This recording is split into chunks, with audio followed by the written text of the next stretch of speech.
Hello everyone, আসসালামু আলাইকুম। আজকে আমি একটা পার্সেল পেলাম, যেটা গত 2-1 দিন আগে আসছে, বাট আমি ক্যাম্পাসে ছিলাম না, অনেক বেশি বিজি ছিলাম। তো আর কি পার্সেলটা আমি রিসিভ করতে পারিনি, আমি আমার এক ফ্রেন্ডকে দিয়ে রিসিভ করিয়েছি। তো কোনো কারণে হয়তো ছিঁড়ে, মানে ও আমার চেয়ে বেশি এক্সাইটেড ছিল, তাই পার্সেলটা অলরেডি ছিঁড়ে ফেলেছে, তাই আমি আপনাদের সামনে আর আনবক্সিং করতে পারছি না। তো আমি আসলে খুবই এক্সাইটেড ছিলাম, কারণ পার্সেলটা যে আসবে আমি জানতাম না যে এটার ভিতরে কী আছে বা কী থাকতে পারে।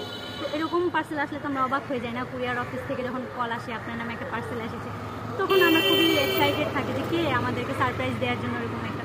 তো আমি ওরকম এক্সাইটেড ছিলাম। তো পার্সেলটা হাতে পাওয়ার পর আসলেই আমি অনেক সারপ্রাইজড হয়ে যাই যে এরকম একটা গিফট পেতে পারতাম, আমি পেতে পারি। যাই হোক, এখন আমি আপনাদের সামনে পার্সেলটা দেখাবো। তো এই যে এটা মানে গিফট আর কি। তো এটা পেয়ে আমি আসলে অনেক খুশি হয়েছি। আর এই জিনিসটা এমন একটা জিনিস যেটা যে ক্রিয়েটর, যে সে এটা ক্রিয়েট করতে কী পরিমাণ শ্রম দিয়েছে আমি খুব ভালোভাবে গেস করতে পারছি। কারণ এটা একটা স্কেচ, আর আমি নিজে একজন স্কেচ আর্টিস্ট হিসেবে বুঝতে পারছি যে এটা বানাতে আসলে সে কতটুকু শ্রম দিয়েছে।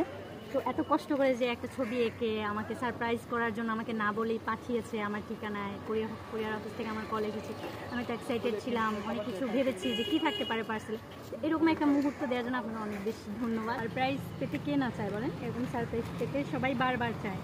আপনারা যে পার্সেলটা যে পাঠিয়েছে সে হচ্ছে মিঠুন। তো আমি আপনাদেরকে ওনার পেজটা মেনশন করে দেবো। আমি খুবই আসলে খুশি হয়ে গেছি। ধন্যবাদ আপনাকে।